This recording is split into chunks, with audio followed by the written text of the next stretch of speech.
Hello and welcome back to CamBro Conversations. Today's conversation, I'm delighted to be joined by Andy Bounds. Andy, thanks for joining me. You're very welcome, Colin. Nice to be here. Great to have you on. And we were joking before we hit record that you were laughing at the audience demographic being a little younger than those that you normally speak to, but I'm sure we're still going to have lots of valuable insights for them. Well, hopefully, yeah. Hopefully it's just not some old man shouting some stuff at them. So let's see how we get on. Yeah, well, I was telling you, I've learned a lot from your content over the years, particularly the Tuesday Tips email, and much of my sales and communications training in one of my roles, which has really formed the basis of my career so far, was based around some of your training as well. So I certainly know that there's lots and lots that we can get into. But for the audience, who is Andy Bounds? So I help my clients to communicate better and to sell more, and therefore to be more successful as a result. And that's actually it, Colin. So I might deliver those outcomes through training or speaking at conferences or writing stuff for them or helping them write stuff. But ultimately, communication gets better, sales get better, success goes up. That's what I do. Yeah, and the way you communicate that is obviously all important as well, because like you say, that could apply in so many different ways and forms. You didn't ram a solution down my throat before we've even started. You've quite simply given me the things that people will benefit from after they deal with you. And that is so much of what you do, isn't it? It is, yeah. I mean, you talk then about what people get after you've done it. I mean, for anyone listening to this, if I could give just one piece of advice to anybody, it's the word afters that you just mentioned. If you were a website company, you might think everybody wants your websites and you go, look at our websites. Some of them are red and some of them are green, but nobody really wants the website. But after the website, their business is going to make more sales. So I don't want your website. I just want more sales. If you go and see a barrister or an attorney, you think, oh, look at me, I'm a barrister and I'm an attorney. We don't want the barrister or the attorney. But after seeing her, we're no longer going to jail. So it's really weird, like anything at all in life, nobody wants the thing. They want why they're better off after the thing. So devastating though it is for us, nobody wants to listen to you and me banging on about something. What they want is to hear it and afterwards to have some new ideas that they can use. So once you realize your job, whatever you do, is not to do stuff, it is to cause stuff after you've done it, well, everything then changes. So if someone says to me, Andy, we want you to do a training thing for us, I'll say, okay, why? What do you want to happen afterwards? And they go, well, we want you to talk about X, Y, Z. And I go, I'm sure you do, but what do you want to happen after I've talked about it? Why are we even here? And all of a sudden what happens is the conversation is not about me and my thing and my past, but the conversation is about them and their thing and their future, which is really where we should be speaking.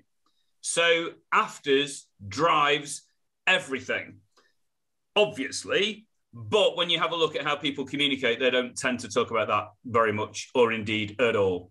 Yeah, we certainly don't. And if we're thinking about afters for this podcast, I think it is somebody goes away with a number of areas that they can implement within their life to improve their communication, improve what they do within their business or in their career. And that's a really noble aim for us by the end of this. And I'm sure we're going to manage that, Andy. But I would love to go back to where did your interest in communications come from? Because you've now developed this expertise. You're now, as you said, the old man who's going to shout down the mic at us about a few different things and are so experienced. But where did that all begin? So it started, well, I'll give you the boring corporate story in a minute, but I'll start off with the more interesting personal one. My mum's blind, can't see anything. She lost her sight when she was 8. I'm blind in the left eye. We have a thing called Stickler syndrome, if you or anybody cares. What it basically means is occasionally you can lose your sight when you're younger. I was lucky, I only lost it in one eye. 3 of my 4 kids have got Stickler syndrome, but we've done preventative surgery, so hopefully their eyesight's okay. Why am I telling you this? Because the person who taught me to speak, my mum, can't see.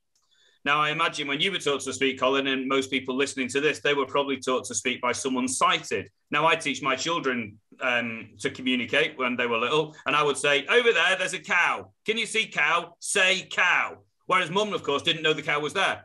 So she didn't teach me the way that most people are taught to communicate. She taught me, in effect, through description. So I became hardwired to thinking of the other person's point of view. How can I explain this thing so she gets it? Now, in business, we might not talk to someone who is literally blind, but they are, if you like, mentally blind to your point of view.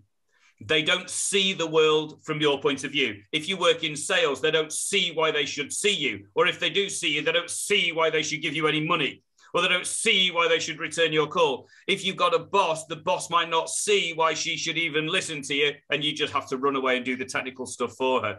So the fact that nobody else sees the world the way that we do, well, that's where I've got this sort of passion for it and hopefully some skills about it as well, because everything is always, yeah, but what do they need? Yeah, but what do they need?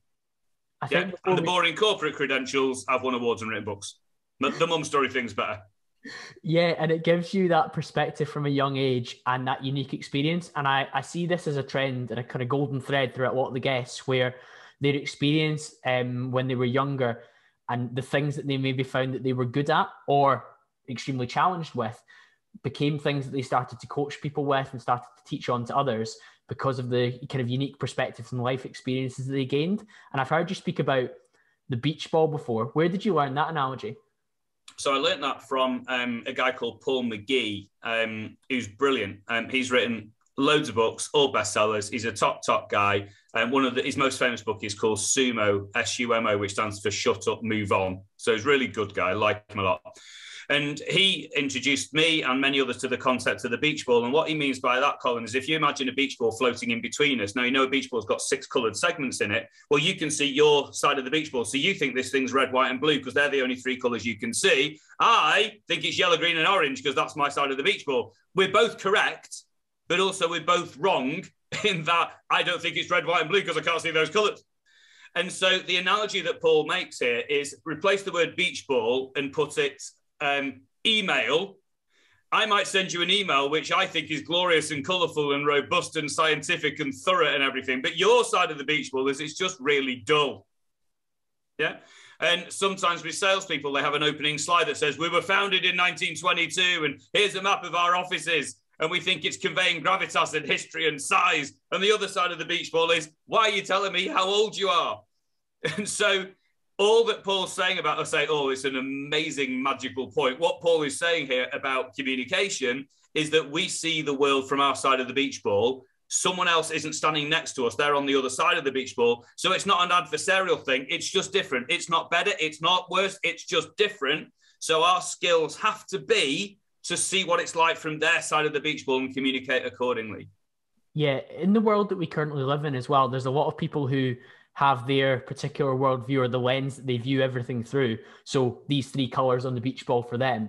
And there's no nuance beyond that. Like if we look at social media, Twitter in particular, people just tearing each other to bits over all the big topics of the day, COVID, vaccines, lockdowns, 4-day work week, which we'll get onto, all these different topics where people have very entrenched positions.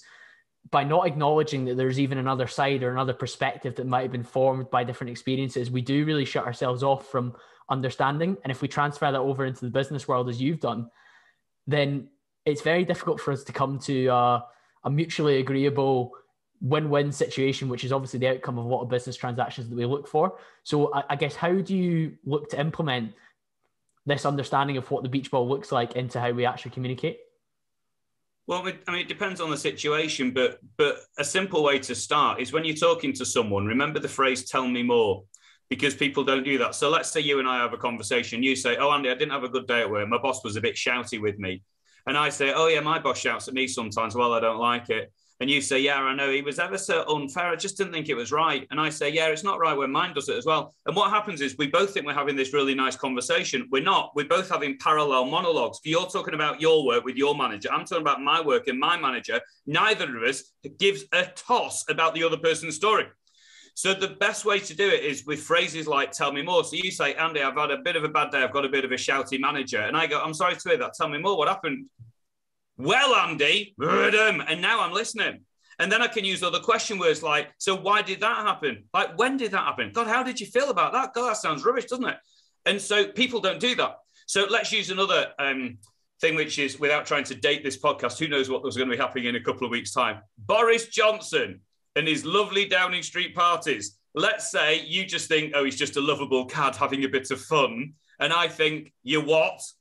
Then what happens is this. You say, oh, he's just a lovable cad having a bit of fun. And I say, you what? And you go, well, no, don't be like that, Andy. He's got a very hard job and he wanted cheese and he wanted wine. And he got ambushed by cake.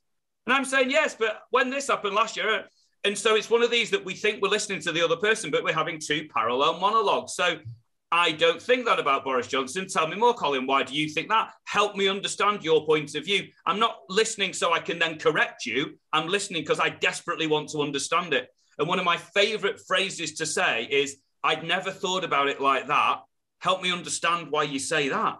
I love it. I love listening to other people's points of view. Now, if you don't passionately love it, so I once heard someone saying that Twitter is a bit like just writing on toilet walls. You know, you just sort of say, I don't like crisps or something, like on a toilet wall. And people do the same sort of thing on Twitter. Well, I like crisps. Oh, you're one of those, are you? And again, parallel monologues. Yeah, those are brilliant examples. And I think, as I said, in this day and age where we do just seem to shout back and forth into the void, like Twitter, where people are just so black and white in what their thoughts are, I love that you've got these phrases like, tell me more, or I hadn't seen it from that point of view. Help me understand. Yeah. And as a podcast host, it's quite an interesting situation where I don't always want to push back on a guest if I maybe massively disagree with what they say, because I've spent a lot of time sliding into their inbox, their DMs on LinkedIn or Instagram and trying to arrange a podcast. And when I have them on, I want to hear their point of view and I don't want to shout it down. But phrases like, oh, I hadn't considered that. Why is it you feel that way? That enables me to continue the conversation without me necessarily critiquing what they say, but actually just diving a little bit deeper and getting a little bit more information, because you could have somebody that's on a very extreme end of the spectrum that's just putting forward their view, and they might be a very interesting guest, but if they don't substantiate and give you a bit more background, then it really is just those kind of headline rants that we see. So it's very hard to understand perspective. So I love that use of diving a little bit deeper to understand maybe why they see the colours on the other side of the beach ball that they do. Mm-hmm. I think beyond that, I would say when we go into the corporate world, what are some of the communications that we do daily or weekly that you would advocate that we stop, or what improvements can we make to them? Oh, God. Update meetings. I hate them almost to the point of violence. Like, you know, when what's going to happen is we're going to have a meeting with our 10 people. Right, Albert, what did you do last week? Give us an update. Albert talks for 10 minutes. And we all hate Albert anyway. And what he does is nothing to do with us. Beryl, what about you? Then she talks for 5 minutes. And then comes, I was going to say Colin, then someone else beginning in C. Christopher then comes in and Christopher does his thing. And we all know Christopher always talks for 20 minutes if he's not been doing anything because he tries to cover it up. He just sit there thinking, this is just a history lesson and I don't care about or like any of you. I just can't stand them. So anyone listening to this, if you have update meetings and you like them, fill your boots and carry on. Anyone who's listening to them and has regular update meetings with the team and doesn't like them, you might like to consider doing one of these things. Number one, stop having them. That's the best one. Number two, halve them. So halve the duration or halve the frequency or halve the people who go. Another one, what I call best next help. And what I mean by that, Colin, best next help. If you say to me, Andy, give us an update. How was your week? If I do a 20-minute rant, in minute number one, you're thinking, I don't care about this at all. I wish I hadn't asked. But if I say 30 seconds instead with my best next help, you say, Andy, give us an update. How's your week gone? I go, Colin, it's been really good, thanks. Best thing is I did this podcast with Cole. That was really good. Love that one. Next week, my main thing I'm looking at is this. And the one thing I could do with a bit of help with, actually, Colin, is could you help me out with this? Now, just in those three sentences, my best thing, my next thing, the thing I want help with, best next help, you can see in 30 seconds, you've got a pretty good understanding of what's been going on in my life to the level that you care about it. You know, you might want to ask me some questions about my best or my next, and you might want to offer some help. But you can see that if you did that 30 seconds and I did that for 30 seconds, and then we had a quick chat about it, we finished in 5 minutes and it was cool. I don't need a 1 hour history lesson. Can't stand them. Yeah, we're a lot more engaged as well there, Andy, because you've actually asked me for help as well. Whereas if you do just do an update and you tell me about all the calls you made last week or all the meetings you had, there's not really an opportunity for me to offer any value. So you have people, like you say, sitting on the line of a 10-person sales call update where you're all giving your activity. It's a bit of a dick measuring competition to see who's got the most in their funnel. And then you get to a stage where nobody's listening at all. They're probably checking their emails during it. And it's one of those calls that's in the diary that everyone dreads. Oh, I just hate them. I just think they're pointless. I mean, as I say, anyone listening to this, well, there'll be some people who go, yes, they might be boring, but we need them. And they go, yeah, but do you need them in that format? Can't you reduce something? Can't you do best next help? Can't you just say, I want you to tell me your deal that's going best and the deal that's going worst. I mean, if you don't like best next help, go best worst next. I mean, choose your words, but don't give someone the general thing like update. That's something I hate. You want another thing I hate? FYI. If someone sends me an email called FYI, I think FYI stands for fill your inbox. Like, why have you sent me this? Like, what do you want me to do with it? Read it, file it, bin it, save it, not save it, forward it on. FYI, I can't stand it. And again, sometimes people say, yes, but sometimes I do send it FYI. I said, but if I have 8 different emails all called FYI from 8 different people, am I supposed to read this? I don't know. From my side of the beach ball, I don't know what you mean by FYI compared to what she means by FYI compared to what he means by FYI. But what I do know is about all of you, I hate you all. All right. So things like update, FYI, salespeople who start with, we were founded in 1922, and here's the map of our offices. But you know what? Rather than things that people shouldn't do, here's things that people should do. Any communication at all, the 2 most important things to get right at the start and the end, right? The key word with the start is it's got to be engaging. So the start has got to be engaging. So not enough people focus on this. Think about it. When you communicate, you start as your first impression. So your first impression has got to be engaging. Otherwise, people don't engage. That's why newspapers have headlines which have interesting headlines. Otherwise, every single newspaper headline would always be called more news. But it's not. They have like interesting headlines to engage people to read the thing. And if you're doing an email, if you send me an email called FYI, that's not engaging. If you send me an email and it says, Andy, our podcast dash a quick question, ... I see Andy, I thought, oh, he's talking about me. Hour, that's nice. Podcast, yes, I am doing that. And then you've got a quick, I think, oh, quick, that's nice. And then you don't even tell me what the question is. So I'm totally engaged. I fall into the email because I want to see what you're talking about. So the start has got to be engaging. And the end, the key thing with an end is you always want to ask someone to do something. So with any communication at all, the end, you want a call to action. So if you end an email, for example, like most people do, nobody will ever do anything because you don't ask them to do anything. So the most common way to end an email, Colin, is people say, and should you have any questions, please don't hesitate to call. And people think, well, I haven't got any questions, so I'm not doing anything. If people do PowerPoint presentations, very often the last slide says, thanks for listening. And the audience goes, you're very welcome. Now get out. What you really should do at the end of your email is you should ask someone to do something. So you say, Colin, please can you send me the date of the webinar and then I can do this. Or if I'm doing a PowerPoint presentation, my final slide should say next steps, please do this, please do that.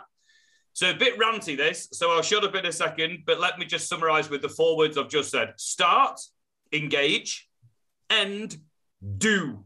And if anyone wants to go for some homework, go and have a look at the 5 most recent emails you send with the titles engaging and did you end by asking someone to do something? I know it sounds obvious, but most people don't.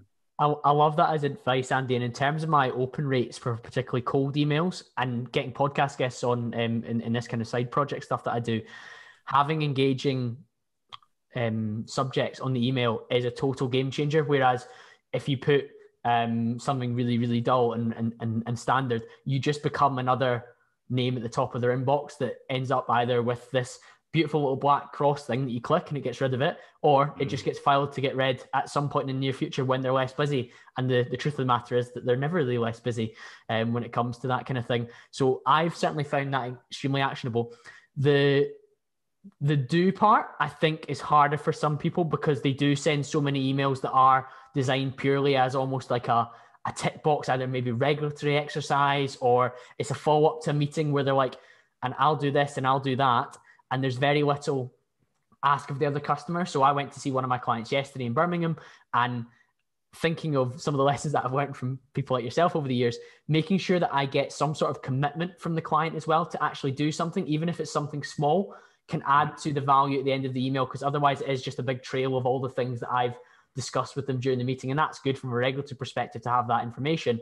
But like you say, having an ask at the end, it actually builds their reason to read to the end as well. And I think as humans, we're also designed to lose our attention during that middle piece and focus just on skimming down and be like, what am I being asked to do here? Because often we see these huge, long screens of text.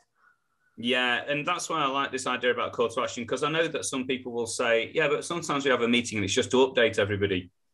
I think, yeah, do you not want anyone to take any action whatsoever as a result of that? Because if you don't want any action, like, why are you having the update? Or why does it need to last an hour? Or why do you need 75 people at it? Or why? So people just don't think. So it's almost like, let's choose a different, because I don't want people to think this is only about emails. Or so let's choose something like a proposal. All right. So say you're writing a proposal to a potential customer.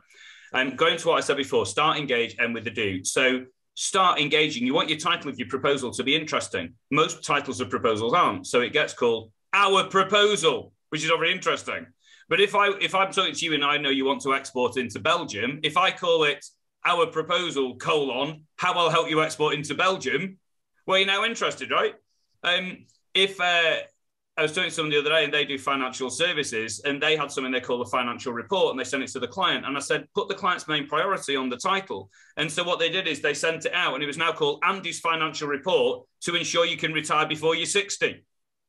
Well, financial report sounds really boring. Retiring before I'm 60 sounds epic. So what you want is you always want an engaging thing. But even something like a proposal, it's very easy to have a big ranty, this is everything we've just agreed. But if you think of the word do, what do you want me to do after this? You want me to accept the proposal. All right. So how do I accept the proposal? We sign page 3 and get it back to me. So there needs to be something that says, to accept this proposal, please sign page 3 and get it back to me.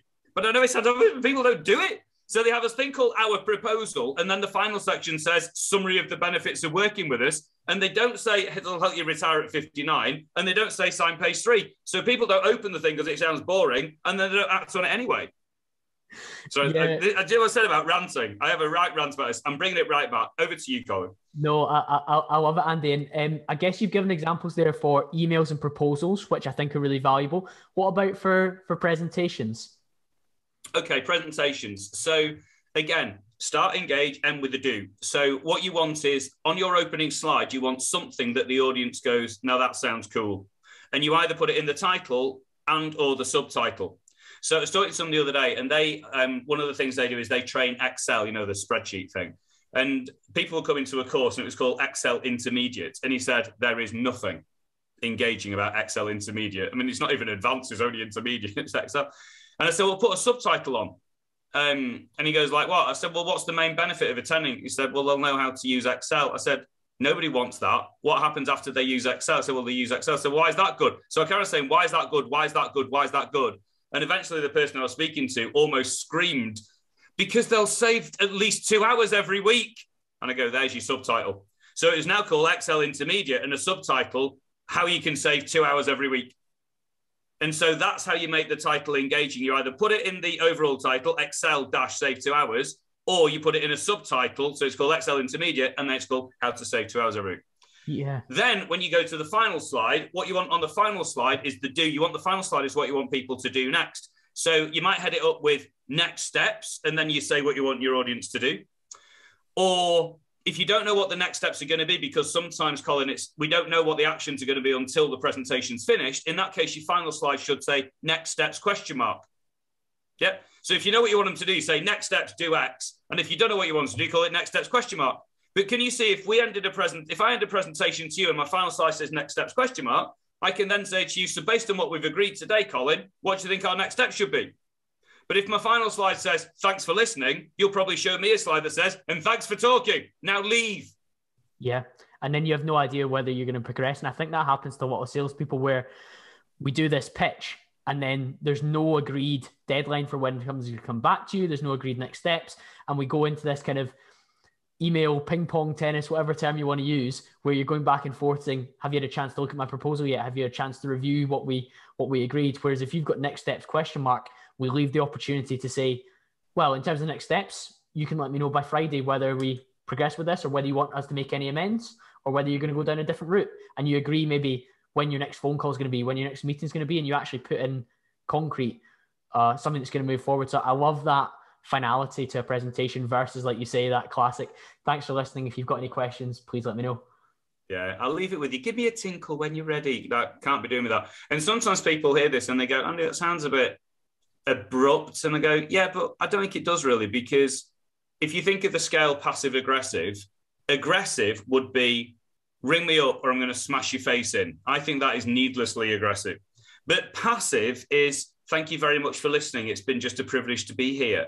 And people think you have to be passive to be polite. No, you don't. If your final slide says next steps, what do you think we should do now, Colin, after our chat? That's not rude. Yeah.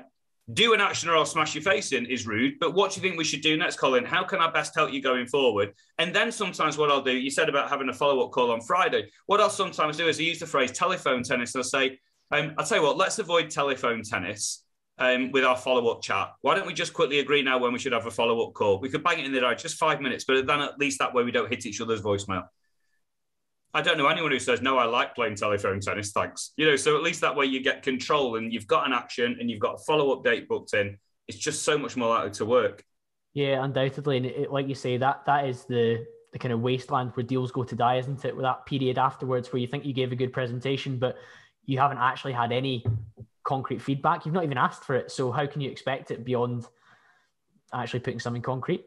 So anyone that's listened to the podcast so far feels that energy and enthusiasm you've got, Andy, but how can we channel enthusiasm when it comes to influencing others to maybe do what we want or to go in a direction that we'd like them to? So one thing you have to have, in my experience, for myself and with my other customers as well, is for you to transmit any sort of positivity, you've got to feel pretty positive yourself. And positivity comes from one of three things: either what you like, what you do, or what you cause. So what you like is your behaviors and all that sort of stuff. What you do, do you love your job? And then what you cause, using my words, afters. So if you think about what we're doing here, I'm quite a positive chap because I'm like that. What I do, I enjoy conversations. I'm enjoying this conversation with you. That's all good. But the thing that juices me more than anything is what it causes. So one of the reasons I get so passionate about my stuff is even if I don't actually care about PowerPoint presentations, though I do quite like them because I'm a bit nerdy, I really care about the fact if people follow my advice, they're going to save themselves like half a day a week or something. Yeah. And so what I would suggest to anyone listening here is your best chance of getting other people to be positive is if you can transmit positivity. And the best way for you to transmit positivity is to find your positive center, which sounds a bit cheesy. Are you personally like that? And or do you love what you do? And or do you love what you cause? So my Excel intermediate trainer, I don't think wakes up in the morning thinking, it's today, I'm doing Excel intermediate. But they could get much more juiced if they're going to help every single person in the room save 2 hours a week. Yeah, exactly that. It gets them much more fired up because what they're achieving for other people is of higher value than, for example, being better at doing spreadsheets. It's just not, it's all about language. And I think how we talk to ourselves as much as anything is a big role in that. And I think self-talk is something that many people get so far wrong. It can be extremely negative. So for you to flip the language that we use internally to then project that externally has a lot of value. So I'm very pleased that you raised that. Have you got any other examples of that from some of the clients that you've had? God, yeah, millions. I'll give you another one which a number of customers have said they found helpful. When you ask people how they view something, like I might say, like, can you? So we said before, which we might talk about later, about stopping working Fridays. So I've not worked Fridays for about 10 years. So there might be some people who hear this and go, Joe, I'd quite like not to work Fridays. So if I was to throw it over the hedge and say, so can you start working Fridays? There are three basic answers to that. One of them is no, because. So no, because I can't do it. No, because I'm not allowed. No, because I've set up in business. If I stop working Fridays, my business shrinks by a fifth. No, because I don't think I should. No, because I might let my customers down. No, because I think I need to go down the pit 8 hours a day. Whatever it might be, it's so easy to think no, because. The second answer to this, I said there are three. One of them is no, because. The second one is it depends. It depends if someone lets me. It depends if I can sort my mind out. It depends on it. Depends. And before I tell you the third option, so obviously I prefer the third option, even though you don't know what it is. Yeah, I don't like no, because it becomes self-fulfilling. Yeah. So can you start working Fridays? No, because. By the time you said 2 or 3 no, becauses, the negative cycle takes in, and it's literally impossible for you to start working Fridays. If you say it depends, that's better than no, because at least there's a bit of a chance. But the trouble with it depends, it means you've delegated responsibility to things that aren't you. So can you personally, Colin, stop working on Friday? Well, it depends on other things, nothing to do with me. Well, I don't like it depends because it means I've got no control over that. I always think my life is my fault. Yeah, it doesn't sound very happy that, but I like it. My life is my fault. So if I have a good day, my fault. If I have a bad day, my fault. My life is my fault. So the third way of thinking, I don't like no, because I don't like this idea of it depends. My much preferred way of thinking is what I call yes, if. So can I stop working Fridays? Yes, if I change how I do my diary. Yes, if I block out my diary Friday 9 to 5 so nothing else can go in it. Yes, if I speak to my customers and say, I've had a change of business model. I'm now not going to be available Friday. Let's plan ahead to make sure I never let you down and we get stuff sorted Monday and Thursday. Yes, if I have someone who can hold me to account for doing it. Yes, if I have a coach who can help me. Yes, if I change my pricing structure so I'll still get paid the same in 4 days as I did in 5. Yes, if. And all of a sudden, you think, oh, this is virtually impossible for it not to work. And the person who taught me this yes, if mentality, I read about it, Walt Disney, as in not the company, the man. According to this book I read, he was very much like that. Can we build Disneyland? Yes, if we get somebody else to pay for it. Yes, if there's good transport links. Yes, if we partner with a TV studio or give us free advertising for 9 months. Yes, if. And I would like to humbly submit that if he can build Disneyland, then you can probably stop working Fridays if you want to. Yes, and I'm such a huge advocate of personal responsibility. And I think yes, if is the embodiment of that when it comes to answering a question about doing something that's potentially unlikely given your previous background or things that you've done before. And when you take control and you buck that trend and you stop things like it depends, because that relies so much on other people and others having control and you taking control there. And of course, Walt Disney was being practical because he was exploring the financial implications, the support that he would need from other partners.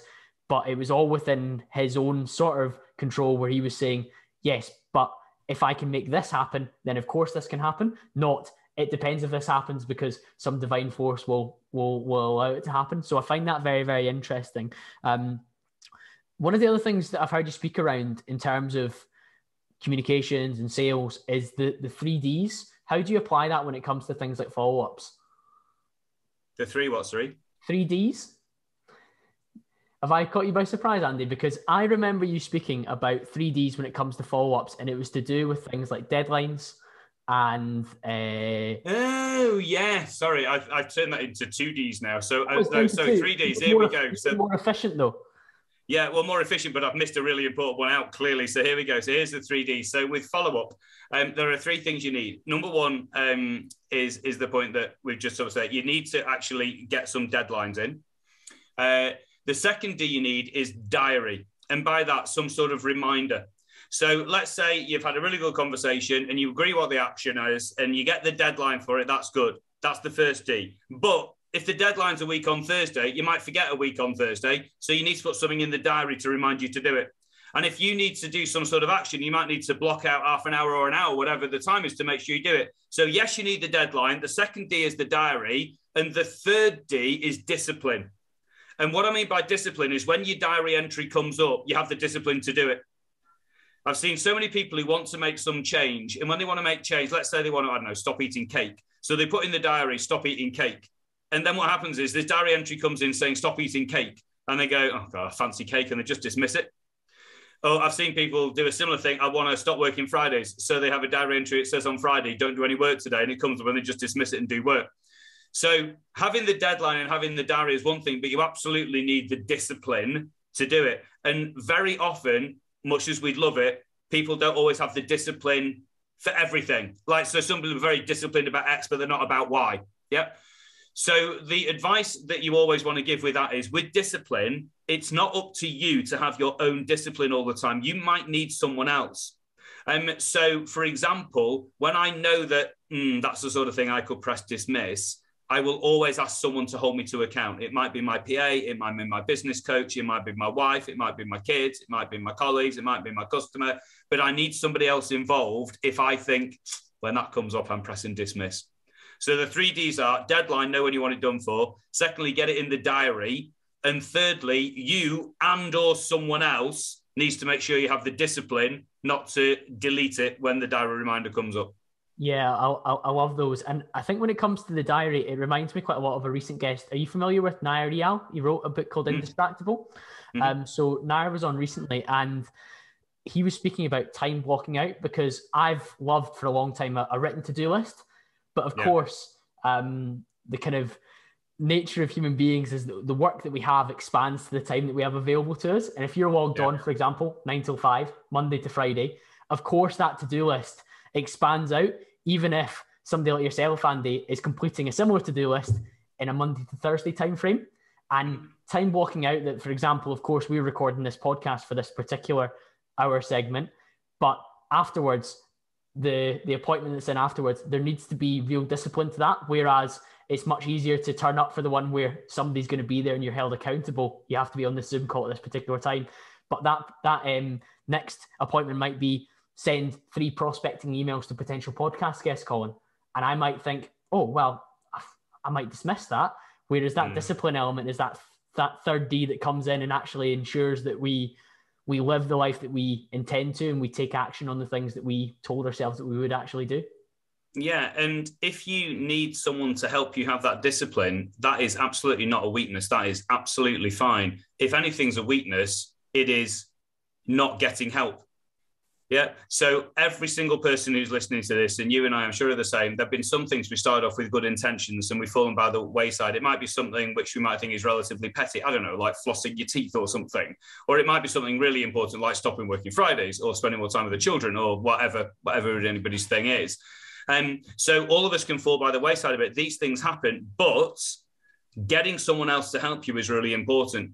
So every month, every couple of months, I see a lady, I don't know if you call her counselor, therapist, whatever it is, but it's just someone who keeps me on it all the time. So when I speak to her, she always says about, best next help, like what's going best and what's your next and how can I help you and so on. And I really like that. I'm not one of these who waits till my life is devastatingly bad before I ring her up. It's like the Kennedy quote, you fix the roof when the sun's shining, right? So I want to see this lady as often as I can because she just keeps me really on it. And I've told her my mentality is yes, if. I've told her that everything is to do with me and my empowerment. And it's my job to spread energy and advice to help people have their afters. And I can't do that if I don't have energy and advice, blah, blah, blah. Because I know on my own I can't do these things. And I think it is a massive strength of mine that I seek help from others. Yeah, it just we'll put a pin in it, but that's one of my favorite quotes as well. Fix the roof while the sun's shining, and I certainly try to apply that from many perspectives. Because if the podcast's in growth, it's really important that I maybe work on some of the things that people are giving me feedback on in terms of my delivery, my questions, my social media promotion. But I shouldn't wait until perhaps I see a drop in subscribers or a drop in downloads before I start thinking, oh shit, maybe there's something that I need to do. But equally, the fact that you outsource this ability for you to maybe have a check-in with somebody to help you continue to upgrade and perform at your best, I think that's something that so many people will get on board with. And equally, as somebody that is a coach and a consultant themselves, if you didn't believe in that process, then it maybe be challenging for you to go with the positivity that you do and the enthusiasm you do to sell your services. Yeah, so it's just all part of the authentic mix, right? And we do this, I understand the mentality of it, but when we think about it, we will often, like some people, I don't know, might have a cleaner in their house. It's not that they couldn't clean it, but they're just not that good. They haven't quite got the time for it. They don't have the cleaning equipment. And this cleaner is an expert, could do it in 2 hours. They might have somebody who, I don't know, cleans the car for them. They might have someone who, they might get a cardo or somebody to bring the shopping around. So we're used to paying for expertise. Like with dentists, you don't like go at it with a coat hanger, do you? You go to a dentist and it costs you a little bit of money, but that's fine. So you're paying a bit of money, small compared to the grief it would cause you if you took a coat hanger to your mouth. But you pay a bit for expertise. And if you're paying for or investing time and or money in expertise for things like cleaners, dentists, Ocado, whatever it might be, it seems very sensible to me to invest however that looks for you in someone to help you change if you want to. So I have this counselor, I have a PA, I have a business coach. The way we set the business up, although I'm the thing that our customers see and pay for, I'm not the boss of it. My wife's the boss of it. And so I'm accountable to her and I have to talk to her about the numbers and the figures and all these sorts of things. And I love it. I really absolutely love it. We're very lucky we've got a garden, and we're really, really lucky we've got a guy called Rob who does the garden for us. It costs more money than not using Rob. But if I had to do it, we wouldn't have a garden anymore because we would have absolutely patioed the whole lot because I hate gardening. And I don't want the discipline to garden. I want the afters of a nice garden, but I don't want to do it myself. I can't believe with all these young people we got listening to this, I'm banging on about a gardener for me garden. But you know what I mean, right? You do the thing you want to do and you delegate the stuff you're not very good at to somebody or something else to help you. Yeah, and you gave the cleaning example, and that was one of the big changes for me, that I decided to outsource that for a fraction of what I would, in terms of what the value of the time back for me resulted in, because I'm able to do a podcast episode every week. rather than make sure my flat's clean for 3 hours a week. And guess what? The cleaner does it better than I would as well, just like Rob the gardener. Yeah. And it's definitely worth it. Now, totally love Rob. We've touched on it throughout, but you managed to no longer work Fridays for a number of years now. Obviously, the big fear for a lot of people, you said it yourself, is that your business would shrink by a fifth because you've reduced your working hours by that amount. What were some of the things that you did to ensure that revenue not only stayed where it was, but has increased as it has for you? Yeah, okay. So I'll tell you the end result of it to start with, because I think that helps position my answer. So the end result is I stopped working on Fridays and my business grew by a third. So it's not that it didn't shrink, it actually grew, which makes no sense at all. And I say that because it puts this into context so you can hear. So this stuff works.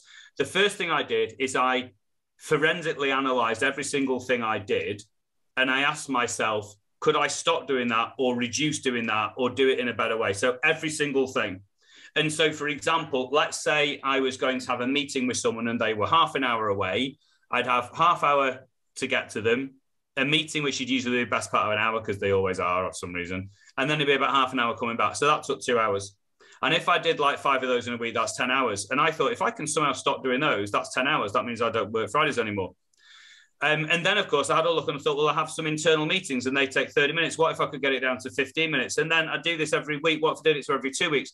And I just asked myself the question, not can I justify doing what I'm doing at the minute, because you can justify anything. I flipped it around and asked a negative question. If I stopped or reduced that, would it do any harm? Yeah, would it do any harm if I stopped and reduced that? And what I found was I was able to get rid of many, many hours and replace it in a different way. So instead of those 5 meetings that took 2 hours each, I turned each of them into 20-minute phone call. So I had 5 20-minute phone calls, which is 5 times 20. What's that? 100. So that took 100 minutes instead of doing 5 times 2 hours, which was 10 hours. So there you go. That is almost my Friday done. And I didn't lose anything because I still had the connection. And when I went through all that was the first thing I did. And I found huge time savings. But I said there were 2 things. And the second thing I did, and everyone could do the first one, but not everybody would choose to do the second. Because I got my own business, I looked at my pricing model. And the way I used to price based on time. So if somebody wants me for a day, my day rate is this. If I speak at a conference, the hour rate is this. And what I quickly realized, and it sounds rather obvious when you put it this way, is 2 things. Firstly, it means my earnings are finite because there's a finite amount of time. And secondly, it puts me in conflict with the client because clients want quick success. So I'm always tempted, if they're paying by the hour, to say, do you know what? You need more hours. And they want, I just want the answer now. They go, oh, if you just gave me 10 more hours, it would be fine. So I thought I've got a problem here because I've got finite earnings and I'm doing something that puts me in conflict with the client. So I rethought my pricing strategy. So I started pricing based on different things. I can go into that sort of thing if you want. But the combination of was forensically analysing my time and then changing my pricing model. I stopped working a fifth of the time and then my business grew by a third. It was those 2, time, pricing model. Yeah. And when you were cutting away some of the dead wood, one of the things that sits out to me that may have been a more challenging conversation for you would be things like seeing customers face to face. I think in this current era that we're in, a lot of people are very comfortable. Zoom, Teams, it's fantastic. I've been able to produce probably about 80-90% of my podcasts over Zoom, some of them in the studio for people that are based more locally, but it's a fantastic tool. But there are still some people that really like to do business face to face. How did you manage those conversations to ensure that they were still as happy as a customer when they were maybe only dealing with you virtually for some of the conversations? So 2 things. Although I stopped doing face-to-face as often as I could, I mean, I didn't ban them, so if there's someone, A, who wanted to see me, and I mean this nicely, B, for me, they were worth the effort, then that was fine. So I live Merseyside. So if you look at the country, I sort of live at we're on about 9 o'clock. And somebody wanted, who lived over in Leeds way, so about 3 o'clock, wanted a meeting with me. So I've got to go right the way across the country. I don't drive, got poor eyesight, so I can't see if I know to drive. And so that journey was going to take me the best part of like 2.5, 3 hours. Then I was going to have the meeting, then 2.5, 3 hours. Now, this person was quite important. They wanted face-to-face, blah, blah, blah, blah, blah. But I mean this very nicely, Colin, they weren't worth 7 hours of my time. So even though they wanted it, you've just got to be quite, anal about it. And all I would do is I would just say, I'm really keen to see you. I prefer face-to-face too, but my diary is rammed at the minute. And the only way we can get together is by phone. I understand if you'd rather go with someone local who's face-to-face. I absolutely get that. But if you want us to progress this, we'll just have to go on the phone. I just don't have the capacity. I'm sorry. And there's not much you can say about that, really. You're creating a little bit of scarcity as well. Say again? You're creating a little bit of scarcity as well, which is a sales tale, isn't it? Yeah, absolutely. So that was one thing. And the other thing I did is I worked out with my PA, because often she is my gatekeeper, I suppose, worked out how she would respond if someone got in contact saying they wanted face-to-face. So as well as working out that I would go sometimes if it was worth it to me and to them, but also I trained myself and also my gatekeeper how to deal with requests for this. Because I've seen plenty of people go, yes, I probably don't do it, but they don't work out how to say no. And then in the moment, somebody says, will you come and see me? They go, oh, yeah, oh, shit, I was supposed to say no to that, because they haven't worked out how they're going to do it, right? So what we did is we worked out this thing, and then Emma, my PA, really took it to heart. And I've heard her on the phone. I mean, it's quite cheeky / rude. It's not about the customer, about me. So sometimes people will ring and they'll say, oh, hello, I'd like to speak to Andy. I'd like to organise a face-to-face meeting. And Emma would say, okay, how long would you like in the diary? And they'd say, oh, half an hour, if that's okay. And you say, well, the first thing is, the good news, we don't need to take a whole hour because Andy's really quick at stuff like this. So 30 minutes should do it. If you need more, you can always book more later, but like half an hour will be fine. And so people would say, oh, that's very nice of you. Thanks very much. And then she would say, to be honest, though, if you want face-to-face, his diary is really rammed. So you might not get to see him for a few weeks. So why don't I just put him for tomorrow? You can have a chat with him tomorrow. And so what was happening, Colin, people were saying, oh, that's really nice of me. You're saving me time. You're saving me time. That's really nice. And in effect, they said, I want 1 hour face-to-face. And Em said, no chance. You got 30 minutes on the phone. But it sounded lovely. But then this is what I meant by she ran with it a bit too far, I thought, because this guy said to her once, no, I really do prefer face-to-face. And she said, have you seen his face? Trust me, phone call's better. Cheeky cow. But you know what? We went on the phone. What an effective gatekeeper, though. I love it to bits. And they're called gatekeepers. Sometimes people think, oh, gatekeepers are horrible things. They're called gatekeeper, not gate, shut it in your facer. Like, you know, if someone wants to speak to me and they've got something that is useful to me and or them, she keeps the gate open. Yeah. But one of her jobs is to help people. So not to send me off to Leeds for 7 hours when it's not a good use of my time. That's part of her job. Yeah, absolutely. And you guys have worked together for long enough to have a really clear framework on how to do that. So I think that's such a clear way forward for people to see how they can make more use of their time. And even if we are people that work within an organization where we do work 9 till 5 on a Friday, there's so much more we can do within that to be more efficient within those hours as well. And by restricting some of these pointless meetings and being a bit more ruthless with our time, we can certainly improve on things. I think you've shared so many different things around communication, perspectives, improving on sales. One of the things I'm always keen to ask people that work in sales, though, is around the phone. And this is the kind of point that we'll maybe close off on. But you're a very good communicator, Andy. How do you feel about prospecting over the phone still? Do you feel that's still a useful tool for the salesperson? For some people, not for me. If you mean prospecting as in cold calling strangers, no, I don't do that. The person, this sounds a bit nepotistic, but the person I found who's best at that is my daughter. So most people call her Megan. I just call her Child One. She's really good. I mean, she's got to the executives of some blue chip company. She's really good. So I'm not saying it's not right because it's brilliant for her, but it's not right for me. So I do other things. So it has its place, but not for me. I think your personal brand and your skill set online would act as a really good funnel, I suppose. I think so. But do you know what I tend to find is people will, with any sort of prospecting, people copy either what they see everybody else do or what someone tells them they should do. And the trouble with that is the only thing you do is you just do what everybody's visible stuff is. So you said that, I mean, I've got quite a lot of stuff on LinkedIn and I've written books and I've got my online sales training videos and all that sort of stuff. So people could look at that and go, oh, that's what Andy's marketing is. That's more, it gets me front of mind. It gets me sharing stuff with people. And I like giving away all my free advice. It gives me quite a buzz, actually, when I get people saying, God, I can't believe you give all this stuff away for free. And I go, oh, you're very welcome. I like it. But actually, most of my business comes from invisible stuff that nobody would ever see. It's talking to existing customers and saying, are you happy with the work we're doing? How else can I help you? If an existing customer moved job, I tend to follow them and say, how's the new job going? Are you settling in okay? How are you hoping to make your mark quickly? Do you think I could help you with that? Oh, I don't know either. Should we have a chat about it? Or I might ask a friend if they could introduce me to one of their friends. So I get most of my business by something that nobody would ever see, which is using my existing contact sphere. So the LinkedIn and the books and the sales training videos and all that sort of stuff, they definitely are part of my brand. But if I was going to get business, it wouldn't be much from that. The business I get comes from the invisible stuff that nobody sees. Personally, I'm not that good and I don't enjoy cold calling, which is why I don't do it. I'd rather do the things I've just said. Whereas child one, she might post a few things on LinkedIn, but actually she gets her business from picking the phone up. So horses for courses. Yeah, brilliant, Andy. And I think one of the things that you said there that I think is really important to underline is when you're getting these referrals or introductions via your existing network or following around people, when they hear Andy Bounds, they probably search you and you have this incredibly reassuring personal brand.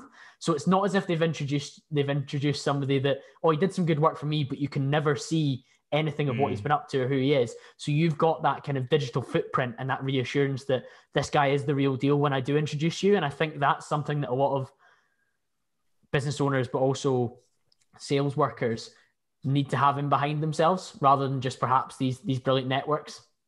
Yeah, I would agree with that. But a very simple way you can give yourself credibility quickly, if you remember these 4 words: facts, tell, stories, sell. Facts, tell, stories, sell. So people often try and give credibility by doing a website which lists millions of facts. Actually, if you wanted to do something in about half a day, all you do is you just think of the best stories, like evidence how good you are. So even if you're relatively new at this, if you can get 2 or 3 stories with some quotations on there and people have a look at your 1-page crappy looking website, but it says, since we worked with Andy Bounds, our sales gone up by £80,000. Since we did this work with Andy Bounds, this happened. When I worked with Andy, I stopped working Fridays. I didn't think I could ever do that. Imagine if you just had 1 page, even if it looks a bit crap like a Word document, you would go, well, he seems to know what he's doing a bit. So this idea of facts, tell, stories, sell, often people can use this as a barrier, Colin, and they go, there's nothing I can do to get started without all this visible stuff I see from everybody else. Yeah, Andy, what a note for us to wrap up on. If people want to continue the conversation with you, where should they head towards? Well, LinkedIn's easiest. So it's Andy, as in A-N-D-Y, and then Bounds, like out of bounds. Not as I had the other day, someone sent me a note to Andy Bowles. I presumed they were joking, but I wasn't quite sure. So go on LinkedIn. Also, there's the sales training videos, but if someone's interested in those, I can just send them that. LinkedIn's easiest. Fantastic, Andy. That'll be linked in the show notes below. I'm sure you've all enjoyed that. If you have done, please take a screenshot, share it on your Instagram story at call.cambro, copy and paste the link to somebody that needs to improve on their communications, and I'll be back to speak to you all again very, very soon.